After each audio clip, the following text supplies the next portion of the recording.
Greetings, everyone. This is Roger Spot actually with the weekly comic book roundup, and I think this might actually be a first, though it could have happened before. I'm not entirely certain, but we've got enough DC books for their own video.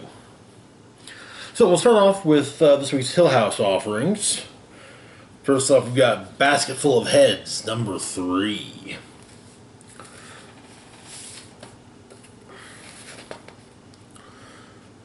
Oh, where we left off, June had lopped off the head of one of the escaped convicts, though that head was still very much alive. So the the issue begins with, well, the two of them coming to terms with just what the hell is going on, and June thinks that maybe the tree design on the blade of the axe has something to do with what's happened here. Also, the head is not exactly polite, and she clarifies that yes, this is real.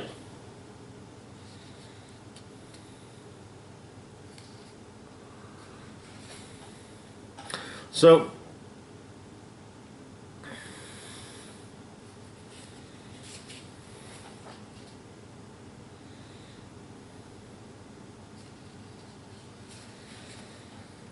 she finds out who it is that whose head that got cut off was, yes, one of the escapees, but all he did was sell some dope. At least that's what he claims.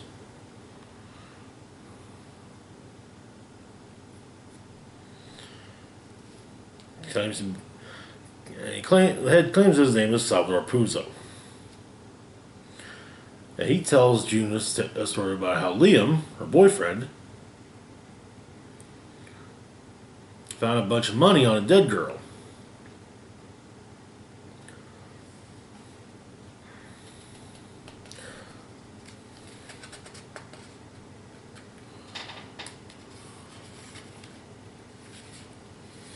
Going on to explain it was during a work detail, and they were working on the embankment, picking up trash, and they were finding $100 bills downstream well before they got to the body.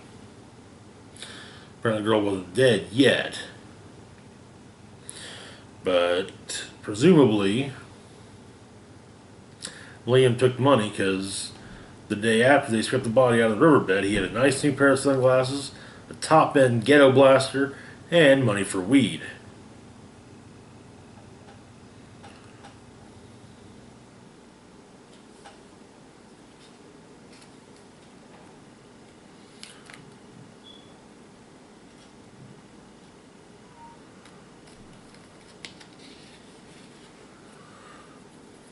So they're trying to get an idea of what's happened, but yeah.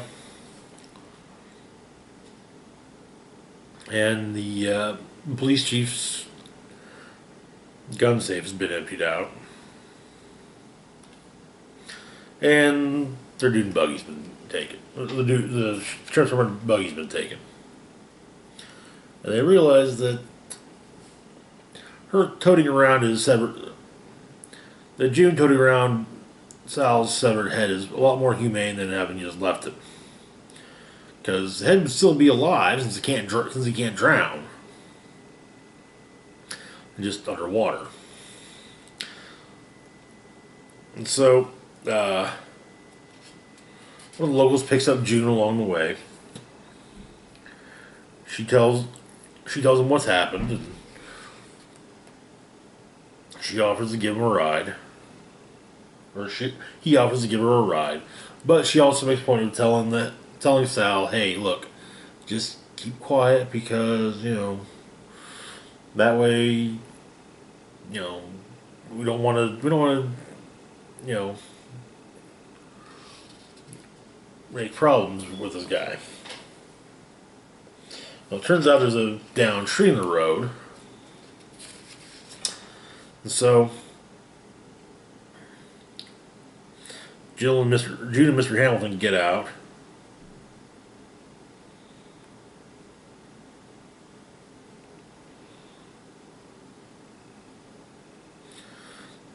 try to, get it out of the way, but Mr.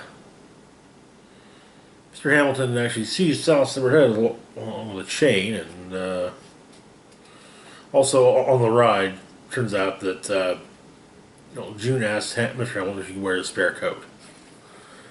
In the pocket, she finds a pair of garden shears, a bloody pair of garden shears, much like the pair used to cut off her boyfriend's finger.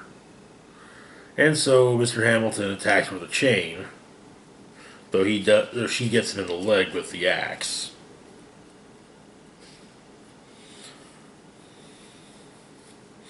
He continues, but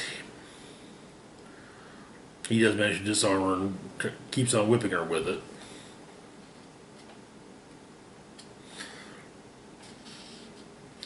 Saying that it's almost over.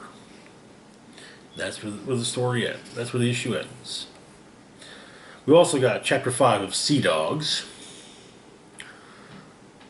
Well, the crew of the Havoc has made its way aboard, including Dr. Barker and Gene Sanguine.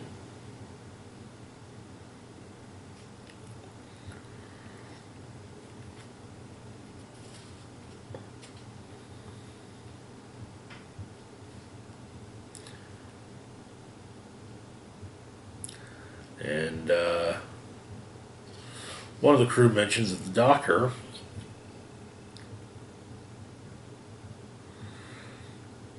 insisted that, one of the crewmen has having a pain in his tooth and asked the doctor to look at it, but the doctor said, hey, look, why don't you just wait till we get aboard the ship and I'll do it for free. But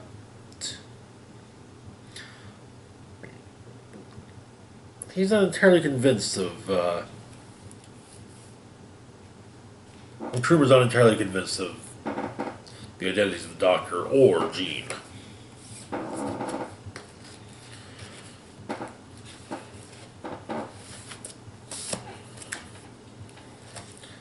Next up, we've got The Low, Low Woods, #1.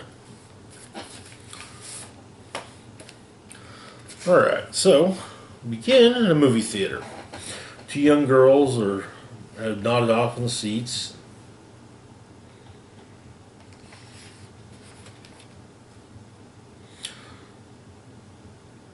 They remember a few things, but there's a lot they just don't remember. One of them, Octavia's got mud on her shoes. Claims it was there when they got here.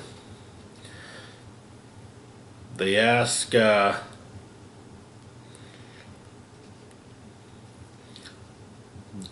one of the kid working in the theater, Josh, who they go to school with, if something happened, but he claims nothing did.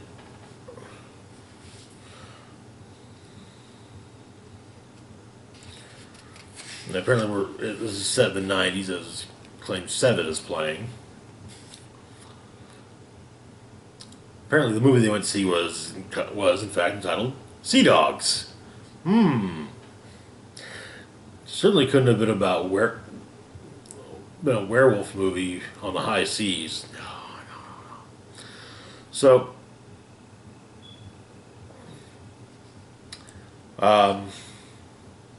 our other lead, which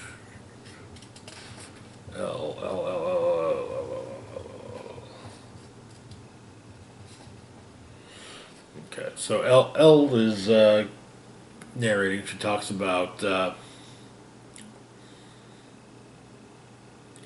story The Awakening, which they read in English class the previous year, and how she doesn't get certain ideas. As Octavia and Elle head home, they keep passing by various abandoned places in town. A rabbit leaps in front of their bike and they fall. And there's an odd creature in the woods. Looks partially like a deer and partially like a man. They can't get a good look at it, so they make a point to get back to civilization as quickly as possible.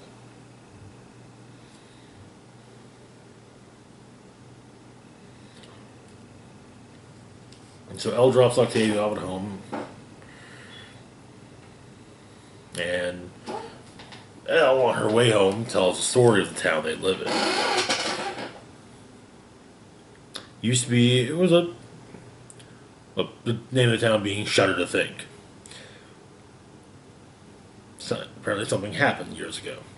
One day it was just your regular piece of shit coal mining town where people died the way God and the company intended, hacking up pieces of lung or crushed beneath 10 tons of rock. Men were always sick from the mines. That's just how it was. Soot and smoke filled the air and dirtied the glass and the curtains, and you were grateful for it. You were grateful that the company gave you the opportunity to clean their messes. But the women got sick too, in their own way. They would forget things, wake up in strange places. People joked that you knew a girl had hit puberty when someone found her standing in a stupor in the church parking lot. Some women had happened so many times they forgot their own names. Environmental dementia, doctors told them. Something in the air, maybe, or the water. Then one day a fire started, not the regular kind, underground. All those coal mines started to catch fire, the companies and bootleg ones too. Some people thought it was lightning, others blamed the local garbage dump. The trash had smoldered there. Either way, the ground got hot and opened up.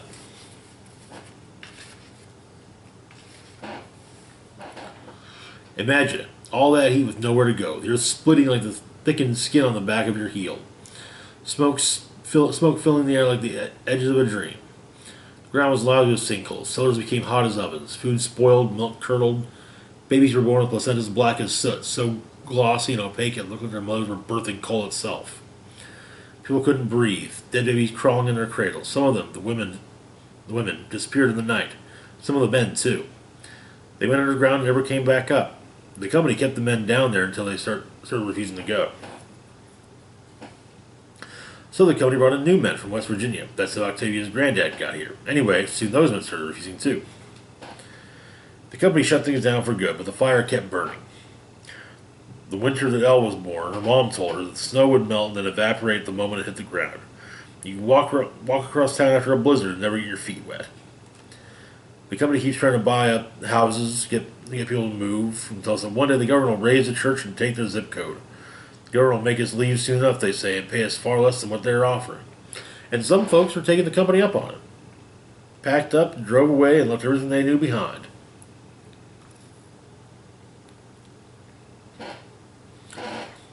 And so Elle, full name Eldora, gets home and then heads to bed.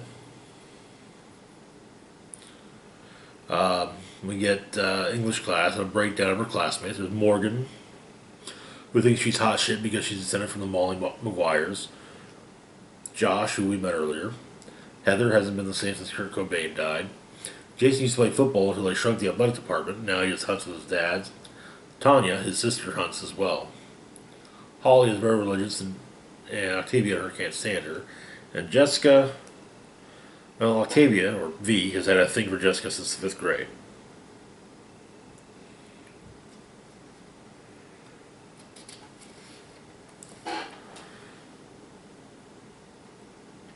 However, Eldora, well, she kind of got a thing for her teacher, Miss Karst. And it's kind of, Miss Karst is asking if she's about college applications, and Eldora was like, hey, look, my mom's a waitress, my dad's on disability. I don't have that many options. And apparently Octavia's found a strange mark on her, in her arm. It wasn't there before. It looks something like a handprint.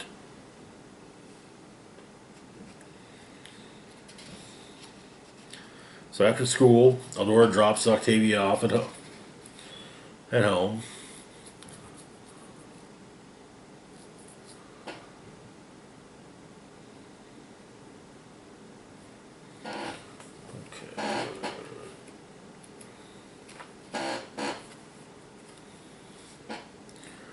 Octavia, Octavia and Jessica spend the evening together, and then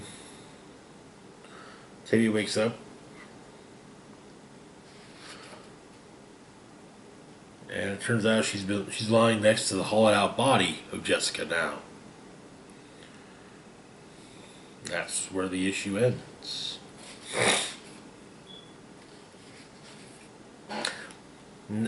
Then we've got Chapter 6 of Sea Dogs. And we meet the captain.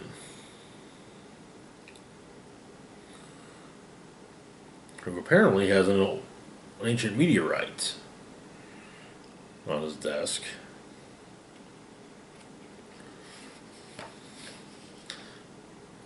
Landed in Newfoundland.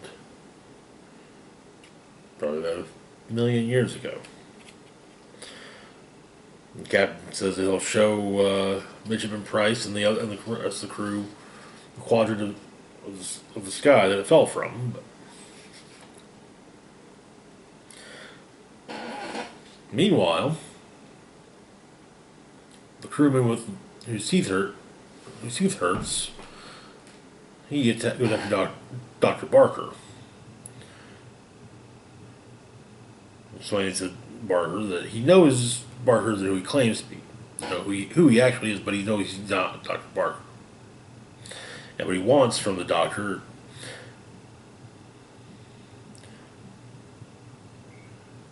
is laudanum for him and his pals, whenever they ask for it.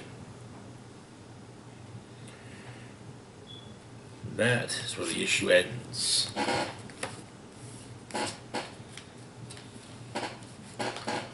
Moving on to more familiar-ish portions of the DC Universe. We've got Legion of Superheroes, #2. So where we left off, the Legion had found Aquaman's trident, preventing it from being sold on the black market in New Gotham. And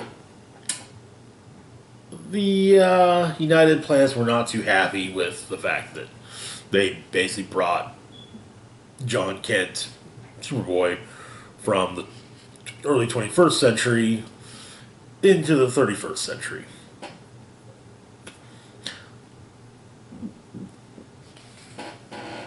So we begin with the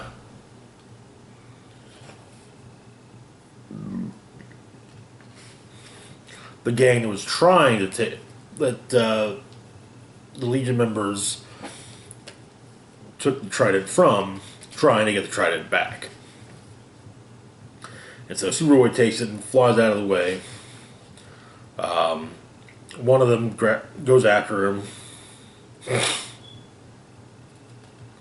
But Superboy, something happens with the trident, and there's suddenly a burst of water everywhere.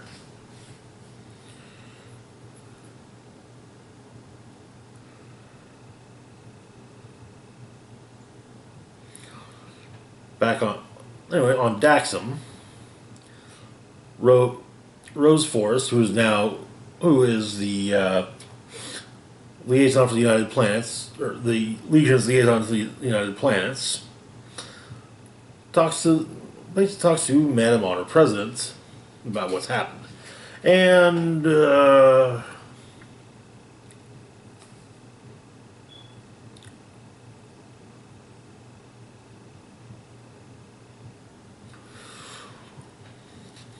well, she does get a little forceful in her discussion.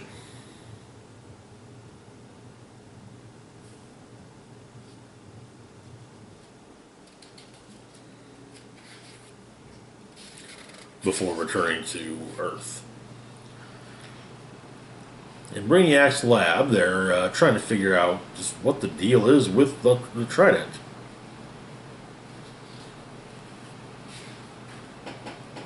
And Rose returns and says, that honestly, probably the president would have appreciated if the Legion had said, hey, we're planning on bringing Superboy to the future to be a part of the Legion. and just a heads up, really.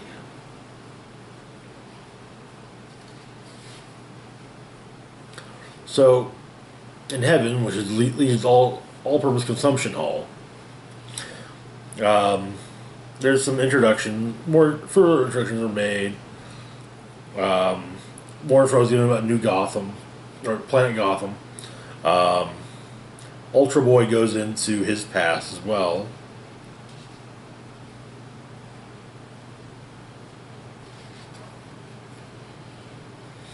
And so they're planning who's going to go where.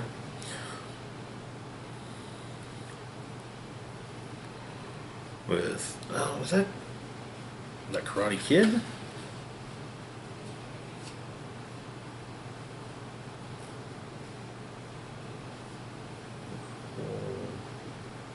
Damn it.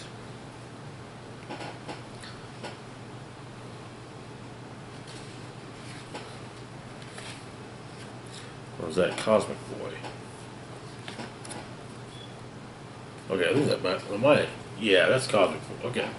So, Cosmic Boy is going to take a diplomatic team to Rimbor. Along with Colossal Boy, Monel, White Witch, and Shadow Lass. Trying to talk some leader sense into Ultra Boy's dad.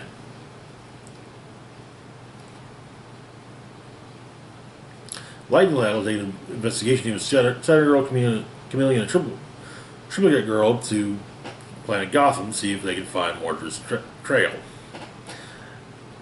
And Saturn Girl recommends that Superboy stay at Legion headquarters and experience the orientation presentation that they created for him. However, once the Legion members leave, Superboy kind of says, "Yeah, there's a Planet Gotham. I mean, I've got to grab Robin." And so he briefly returns to the present in a time sphere.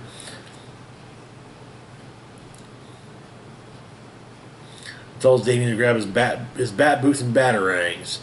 Welcome to the Legion. And come with him to the future. And that's where the issue ends.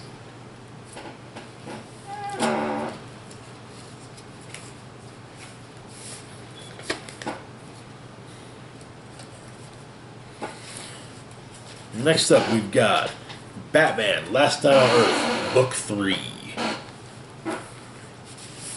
Where we left off,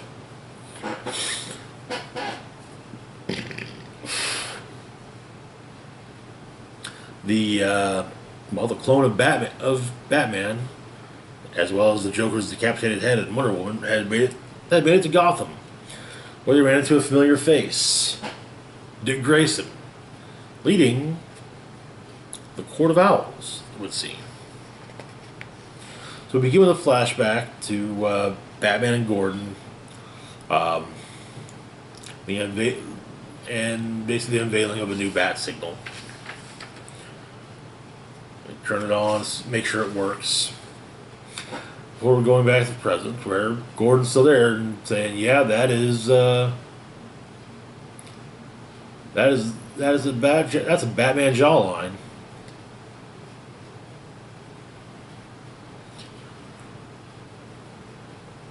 But what was the Bat Cave is now the Owl Cave. And Omega has seemingly corrupted many of the old Bat villains. We also see the monuments to various other members of the Batman family. Jason Todd, Kate Kane, Cassandra Cain, Damian.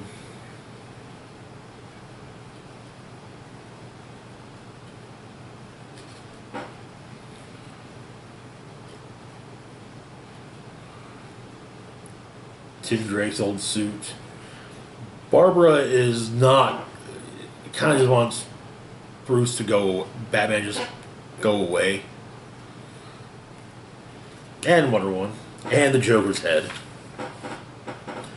But everyone pretty much overrules her on that one.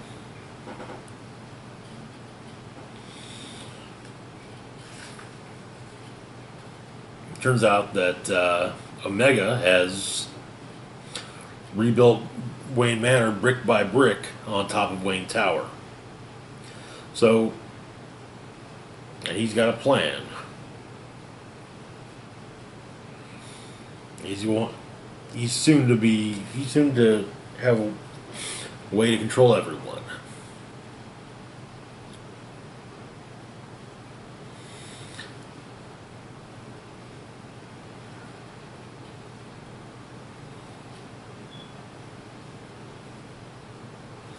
So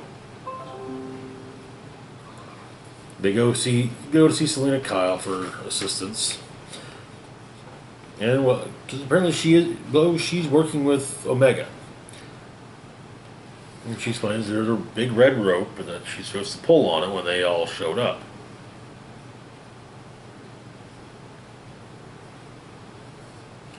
First, she says that was the deal, and then she also adds that the string was for when everyone broke in, not for when they knocked on the door. And it turns out that Selena has the original lasso of truth, which she gives to Diana. So they split up into teams. Batman and Joker going through the tunnels, while the rest make their way to Arkham.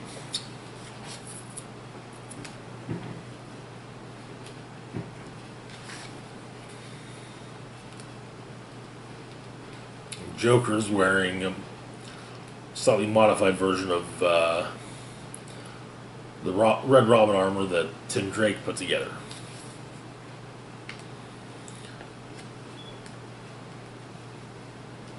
And so the Arkham team has got some tech from Jervis Tech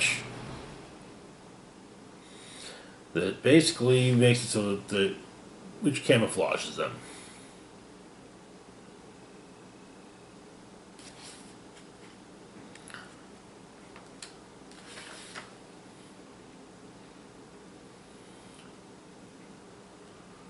And Batman and the Joker discover basically Omega's cave, which has trophies of conquest. Looks like we've got Giganta, Sinestro, Black Adam, Brainiac, Black Manta, Bizarro, Cheetah, Joker, the Demon, and Omega gets the drop on them, however. Meanwhile, back at Arkham, the amplifier is discovered to be none other than Martian Manhunter, who Diana tries to stop him.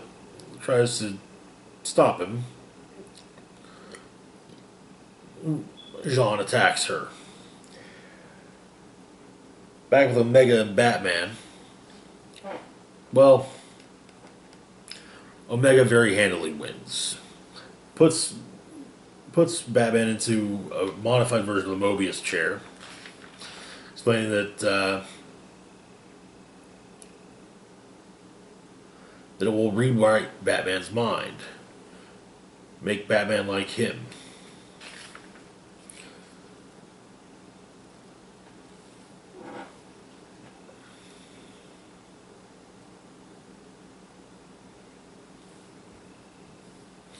Then Omega makes a revelation. He's not a clone of Batman. He is Batman.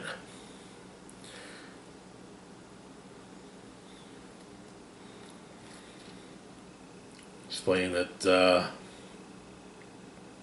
mob broke him. Broke him so bad it took him years to get back on his feet. But he did it. No magic, no pits, just a vision, a plan to save them. Really save them.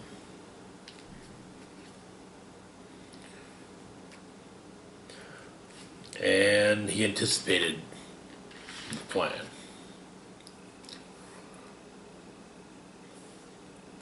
And while Wonder Woman, KG Beast goes after Jim Gordon, Wonder Woman has to fight Martian Manhunter, and then Nightwing, Duke Thomas,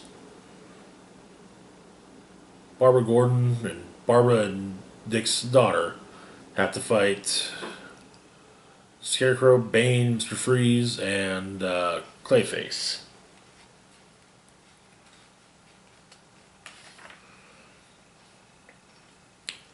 Mobius trigger gets initiated, however, and Joker tells Batman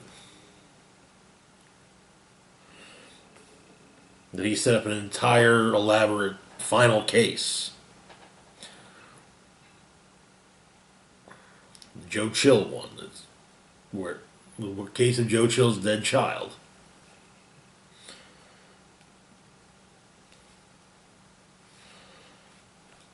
That was all set up by Joker. The paper being aged by Kronos, even.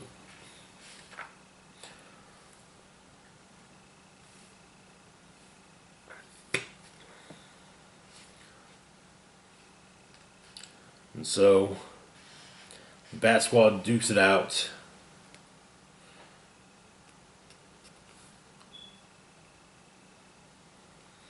However, Batman has managed to get free, and he fights Omega. And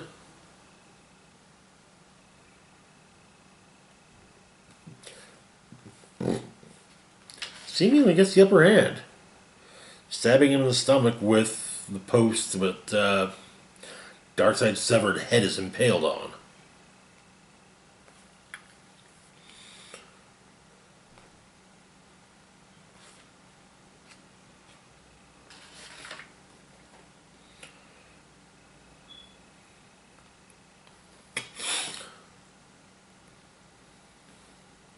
Then Harley, or others that start to pop up. But Bruce pulls the pike out of his stomach, making it no longer grounded, and then beats Omega with Darkseid's head on a stick.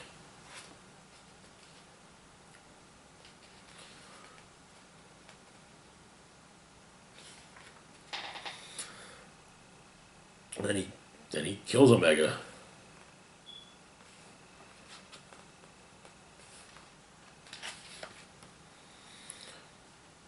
And so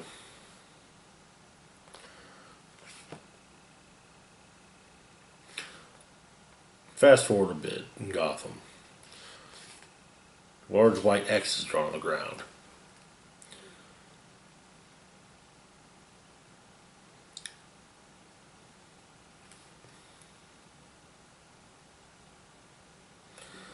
And a spaceship crash lands on the X, carrying a small dark-haired child inside. And yeah, that's the last image of the comic.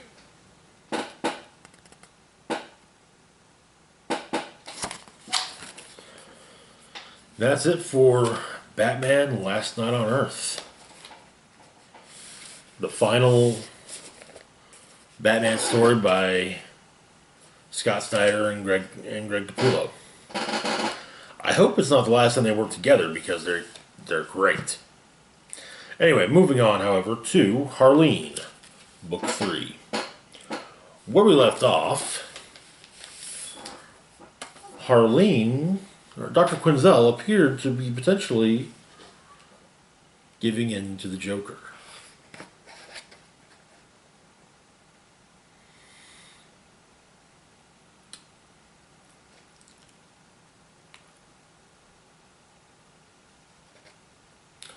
And she's kind of regretting what happened.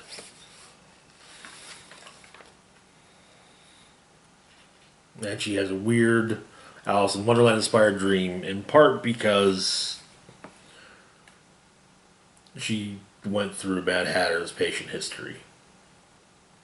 So that was also there.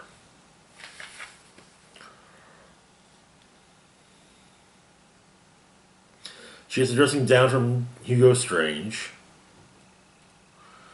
And in the end, he just told her, okay, fine. You know what? Sign a waiver. And so from here on out, she then manages to disconnect turns off the camera for all of her one-on-ones with the Joker, which become less therapy and more fooling around.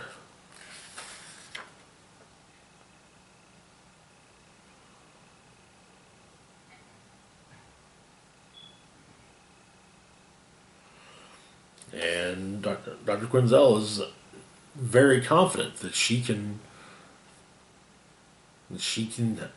help him. Or Two-Face is starting to hallucinate, and a bunch of GCPD officers show up. So the executioners. And they figure that with under Harvey's leadership, they could implement a permanent solution to some of the problems here in town. And so he holds up his coin and says, okay, fine. We'll engineer a mass breakout of one of the prisons in Gotham. Heads, Blackgate. Tails, Arkham.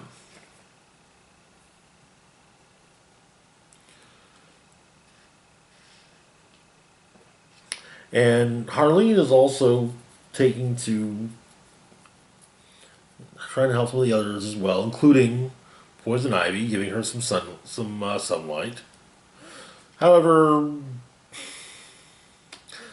she makes no progress. She's made no progress at all with Killer Croc.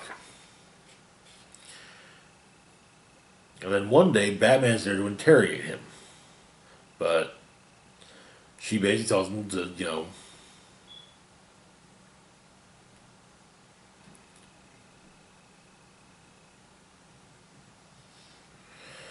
she basically tells him to fuck off. And then,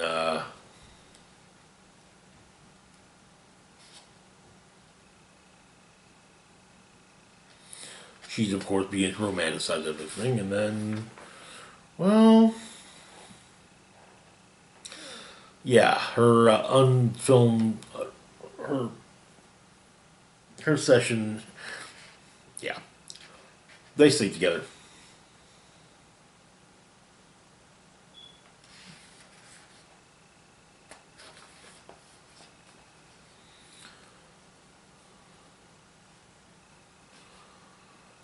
Anyway, so later on, Dent and the Executioners attack Arkham, break everyone out. They got fertilizer so that Ivy can get in free herself, and I just start letting everyone out.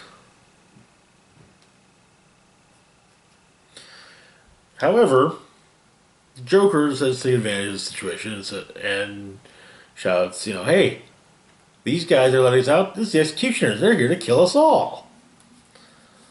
And yeah, it becomes a full-blown riot at that point.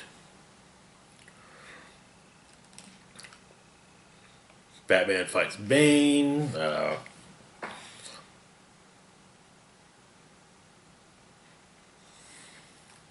Croc's eating people inside, or Savers. And is about to eat Harleen when she goes in, but, well, Joker stops him.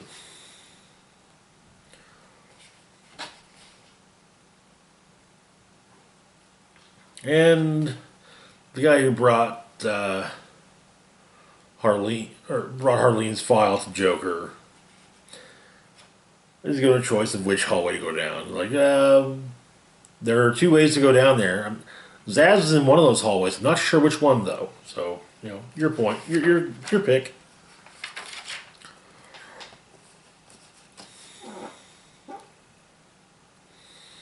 Then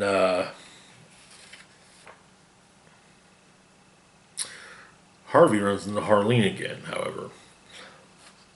Flips the coin, it comes up heads, so 2 out of 3. However, Joker then shows up and accuses him of cheating. They argue a bit, and Joker beats the crap out of him with a brick. Then security guard Mr. Bronson thinks he's saving Carly, but by shooting the Joker in the arm. Then Harley shoots him, and basically has a break. He starts take his psychotic break, laughs, and fully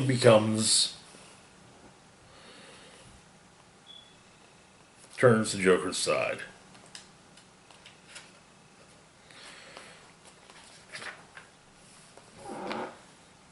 Weeks later, Batman's reviewing the security footage, and basically trying to blame himself for what has happened to Dr. Quinzel. Though Alfred kind of says, "Oh,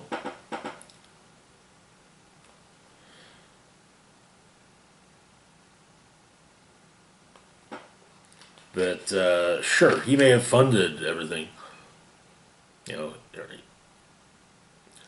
but Dr. Quinzel took the wrong turns on her own." Fast forward by 4 years, Harley dreaming, maybe, thinking about everything. And how she's still in love with the Joker. And she mentioned there's a small, lucid part of her that wants to wake up. The dream has lasted quite a while, a long time in the dark. And even the darkest night must end, right? And that's where it ends.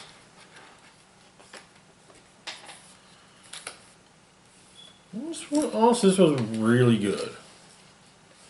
Solid, very solid tale. Anyway, on to our last book of the week, Joker, Killer Smile, Book 2. So, where we left off,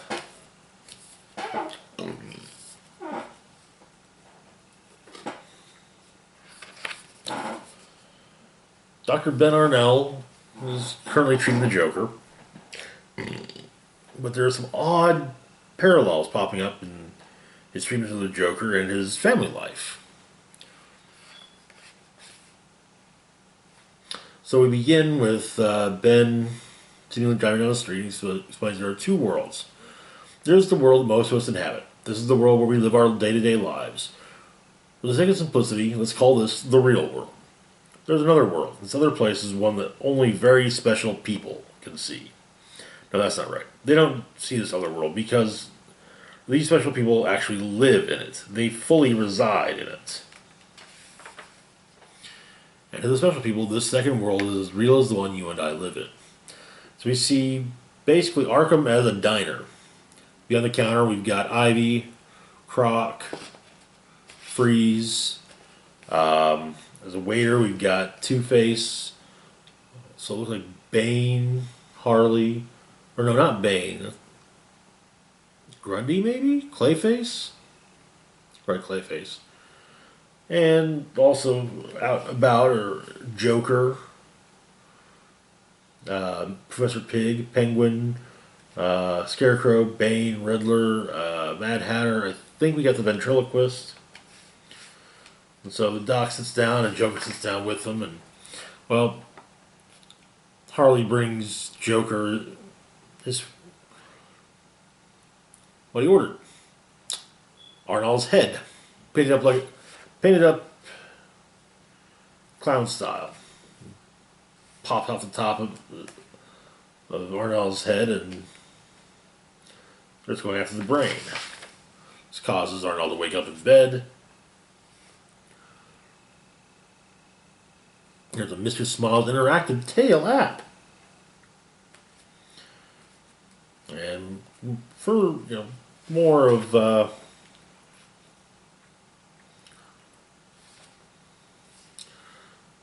those odd parallels that pop up, namely involving Mr. Smiles.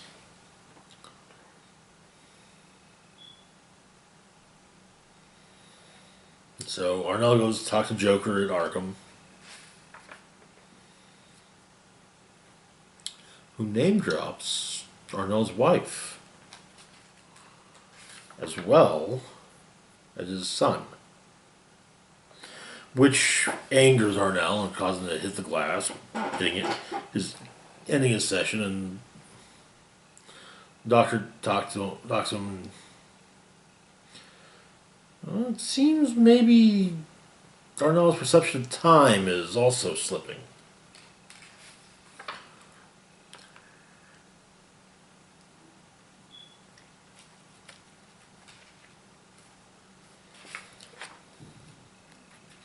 Arnell briefly hallucinates seeing his wife and son dead by Joker toxin, but he starts going through some of his files on and trying to figure out just how it is the Joker knew their names.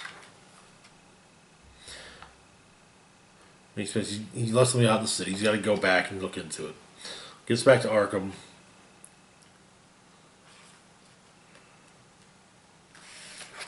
They talk. And Arnell reiterates, it's 3 weeks, and he knows he never told Joker the names of his family. Joker says, "Oh, now we're 3 weeks, you say? Benji, dear, you've been treating me for 3 years." And he explains that he knows Anna and Simon is because Dr. Arnell told him months ago, right after Anna left him, taking Simon with her. We then see all those home scenes as they actually happened. Just Arnell.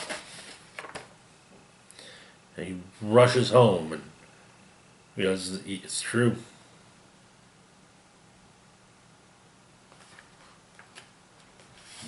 She did leave him. So he goes and sits in front of a mirror and paints his face up same way it looked in his dream. That's where the issue ends.